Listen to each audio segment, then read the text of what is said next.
Instalada esta sesión en la cual tomaremos la protesta a los integrantes de la 55ª Sociedad Correspondiente de la Sociedad Mexicana de Geografía y Estadística, que es la Sociedad Andrés Quintana Roo de Cancún.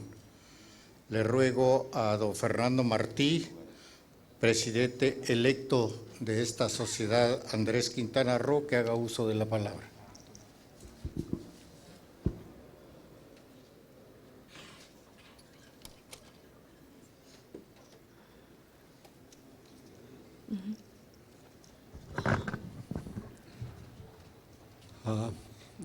Buenas tardes a todos, sean bienvenidos.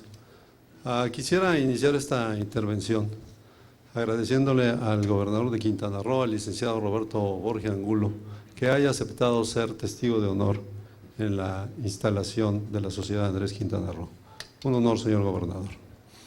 A nuestro dinámico y voluntarioso y decidido presidente municipal, Paul Carrillo, a don Julio Zamora Batis, presidente nacional de la sociedad, que nos guió con mano prudente y sabia por todos los vericuetos que implica fundar una asociación correspondiente, el camino azaroso, y nos condujo hasta aquí en un tiempo récord. Y Alejandro Contla Carmona, el maestro Alejandro Contla, que acude en representación de la Asociación Nacional de Cronistas Mexicanos y que fue en primera instancia quien propuso que Cancún tuviera una correspondiente de la sociedad. Pero sobre todo les quiero agradecer la presencia a todos ustedes, que le dan su verdadero significado a este acto. Dicen que Cancún es una ciudad superficial y frívola, pero la presencia de ustedes demuestra lo contrario. Cancún es una ciudad que tiene un nivel cultural envidiable, tiene un nivel cultural muy alto, superior al de muchas ciudades del país. Cancún es una ciudad que tiene el número récord de universidades en la península. Cancún es una ciudad que tiene una cultura cosmopolita, es una ciudad prácticamente bilingüe, en donde además se hablan 40 lenguas distintas, entre ellas el maya. Es la ciudad que más parlantes maya tiene en el estado.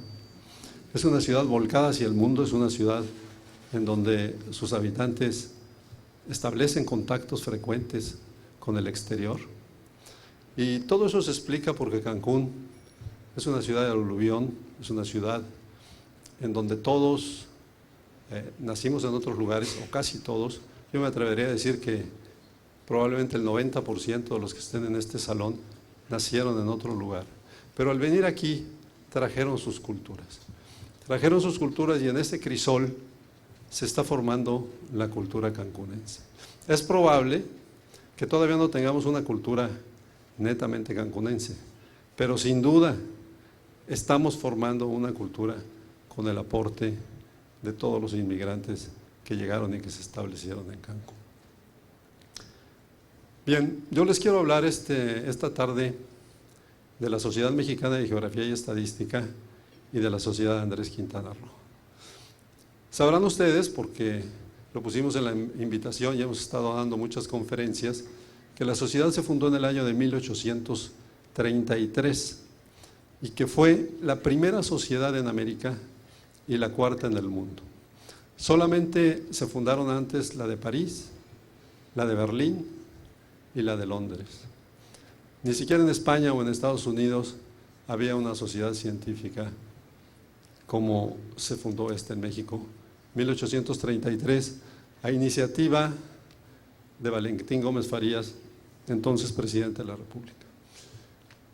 El nombre de Sociedad Mexicana de Geografía y Estadística tal vez nos suene un poco anacrónico después de 182 años, pero en esas épocas la geografía y la estadística eran disciplinas fundamentales para México. ¿Por qué? Habían transcurrido 12 años desde la consumación de la independencia y los líderes de este país se encontraron, y esto es cortesía del presidente nacional Julio Zamora Batis, que me aleccionó muy bien de lo que les tengo que decir ahora. Los líderes de este país, los primeros gobernantes, se encontraron con que no tenían manera de gobernar, no tenían mapas del territorio nacional, no tenían censos, no tenían archivos, no tenían documentos. Todo se lo habían llevado los españoles. Y se lo habían llevado no porque huyendo de la guerra se lo hubieran llevado, sino porque la costumbre durante 300 siglos de colonia era que los documentos que se pronunciaban aquí se mandaban a España y se guardaban en el archivo de Indias. De manera, ¿cómo gobernar un país que no se conocía? No se sabía cuáles eran sus límites, no se sabía dónde estaban las fronteras, no se sabía cómo eran las costas de ese país. Julio nos contaba hoy en la mañana que en 1933 empezaron a hacer el primer mapa de México y que se tardaron 25 años en tener un mapa más o menos preciso del territorio nacional. Y eso de más o menos preciso era más o menos, porque por ejemplo hubo regiones como aquí donde vivimos, como Cancún, que estuvieron muy mal cartografiadas hasta el siglo XX. Todavía en el siglo XIX Cancún era dibujado como un archipiélago o como una isla del tamaño de Cozumel o como una isla que estaba más lejos de la costa que Isla Mujeres o como una especie de luna de queso. En fin, es hasta divertido ver los mapas de Cancún durante todo ese periodo. Era necesario el conocimiento para gobernar, para hacer leyes, para crear instituciones, para dictar políticas de gobierno. Y la sociedad mexicana contribuyó de manera fundamental en ese esfuerzo. Me tardaría horas y días en decirles todas las investigaciones, todos los estudios, todas las iniciativas que auspició la sociedad mexicana. Baste decir que la sociedad ha sobrevivido durante 182 años. En esos 182 años en donde hubo gobiernos liberales y gobiernos conservadores, una infinidad de guerras civiles, dictaduras, gobiernos revolucionarios, gobiernos institucionales y finalmente lo que vivimos hoy, la modernidad. La sociedad ha evolucionado en ese lapso. Ahora, en primer lugar, lo de geografía y estadística se superó muy rápidamente.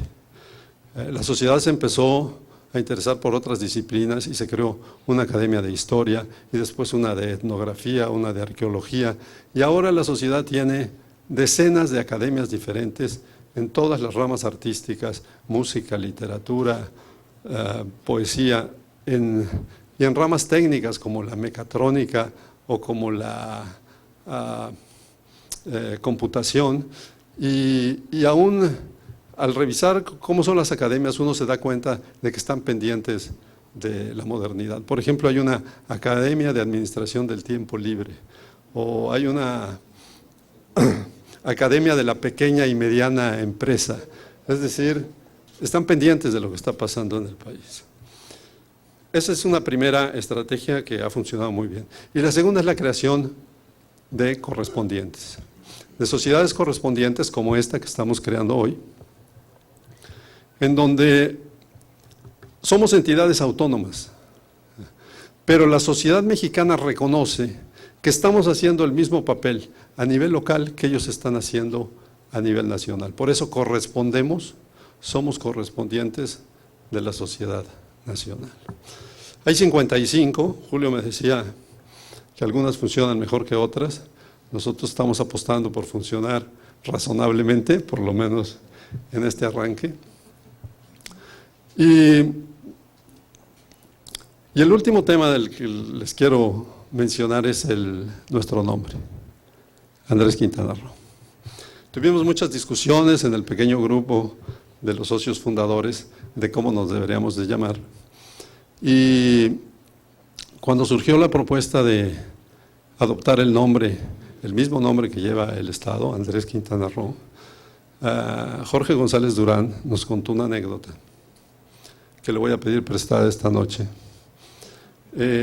Y consiste en en un libro muy célebre, Memorias de mis tiempos, de Guillermo Prieto.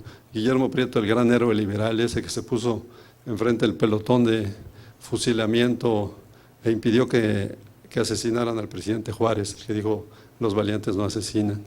Bueno, Guillermo Prieto, en este libro, cuenta que una serie de sabios estaban, en aquella época se les decía sabios a los intelectuales, una serie de intelectuales estaban reunidos para decidir quién presidiría la Academia de Letrán.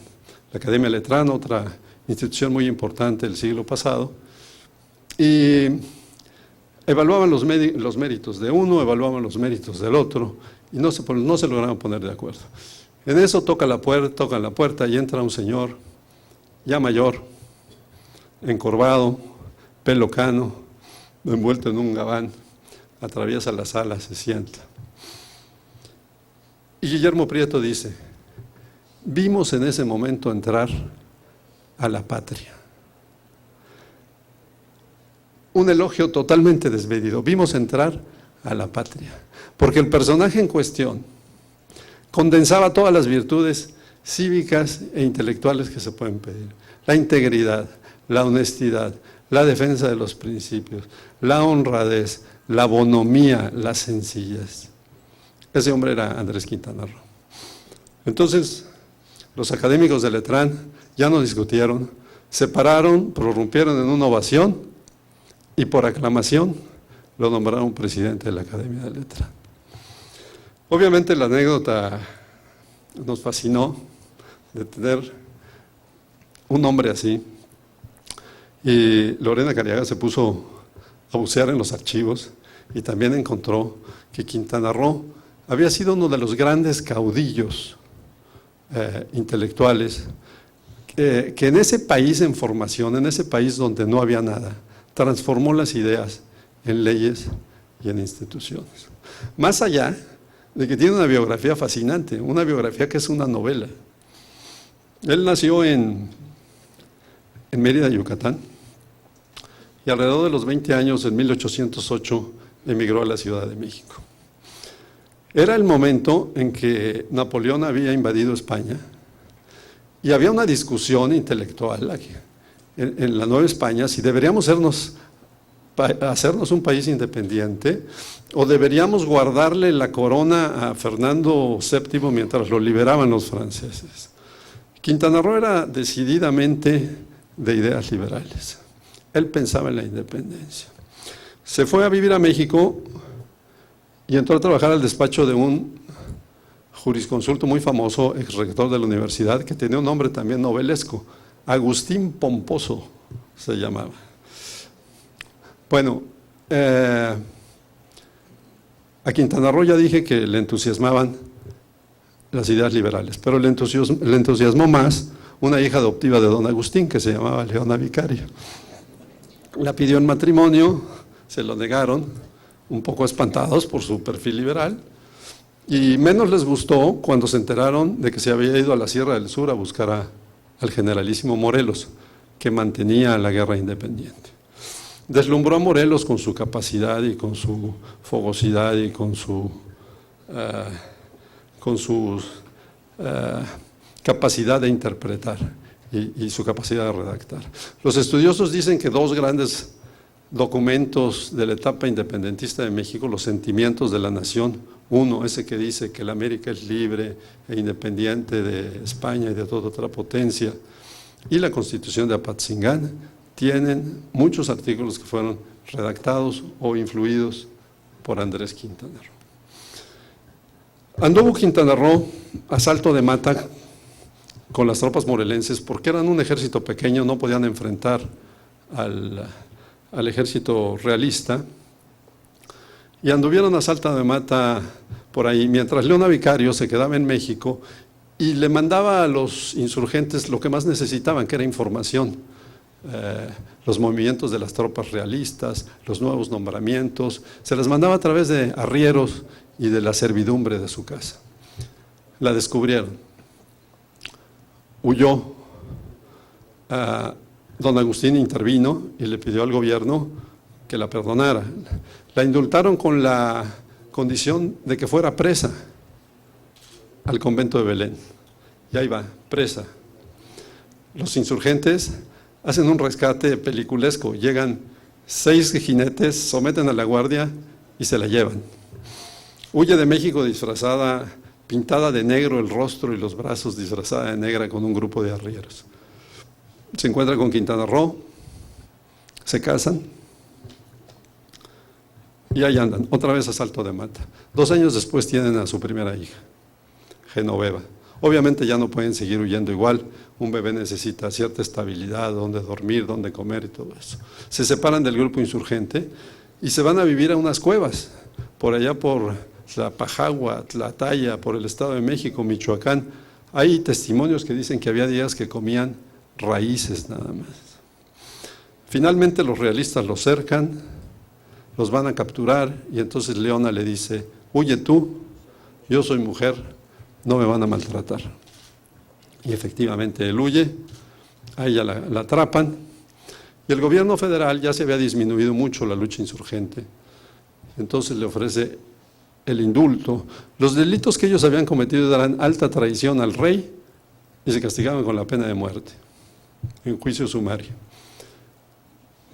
Le ofrecen un indulto, prisión o destierro a cambio de que se entregue. Y se entrega y en esas condiciones, presos los dos en arrestos domiciliarios, se consuma la independencia de México. Ahí es donde empieza la verdadera labor de Quintana Roo. Ahí es donde empieza esta gran transformación de ideas en instituciones, en leyes, en proyectos de este país que están haciendo y que no tiene nada. Y en eso trabaja los siguientes 30 años de su vida. Es funcionario público muchas veces, es diputado, es ministro de la Corte también, y así muere con un inmenso, después de esta grandísima trayectoria y con un inmenso prestigio, muere en 1951 a mediados de siglo. Tanto prestigio que 50 años después, cuando el gobierno de Porfirio Díaz propone la segregación de este territorio de Yucatán y le ponen Porfirio Díaz, nadie protesta, todo el mundo está de acuerdo en que este territorio se llame así. Y lo mismo que les pasó a los académicos de Letrán, pues nos pasó a nosotros. Después de oír esa biografía, dijimos que nos tenemos que llamar Andrés Quintana Roo. Y estamos muy contentos de ostentar ese nombre, de llevar ese nombre, por 2 razones. Primero, pues porque nos permite honrar a un caudillo intelectual. Hay 4 estados de la República que tienen el nombre de héroes nacionales: Guerrero, Morelos, Hidalgo y Quintana Roo. Y desde luego Quintana Roo es el único que es un hombre de letras en toda la extensión de la palabra. Y la segunda, porque este nombre de Andrés Quintana Roo de alguna manera nos permite acercarnos a Quintana Roo. Nos permite cerrar esa brecha que yo creo que es inexistente y falsa, que dicen que existe entre Cancún y el resto de Quintana Roo, y nos permite presentarnos como lo que somos, una parte integrante de Quintana Roo, tan quintanarroenses como cualquiera del centro, del sur o de cualquier parte del estado. Estamos muy orgullosos de llevar ese nombre y con esto termino y les agradezco que sean testigos todos ustedes de la instalación de la correspondiente en Cancún de la Sociedad Mexicana de Geografía y Estadística, la Sociedad Andrés Quintana Roo. Gracias.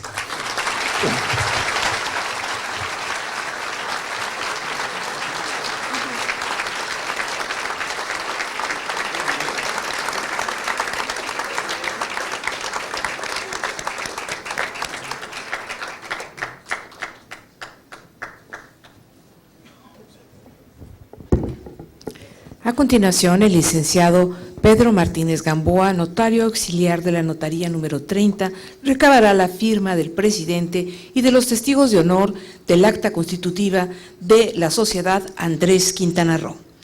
Firman el señor Fernando Martí Brito, el gobernador del estado, el licenciado Roberto Borges Angulo, y el presidente nacional de la Sociedad Mexicana de Geografía y Estadística, el licenciado Julio Zamora Batis. Hago mención que los miembros que conforman la Sociedad Andrés Quintana Roo previamente ya hicieron la firma, ya estamparon su firma en el acta constitutiva.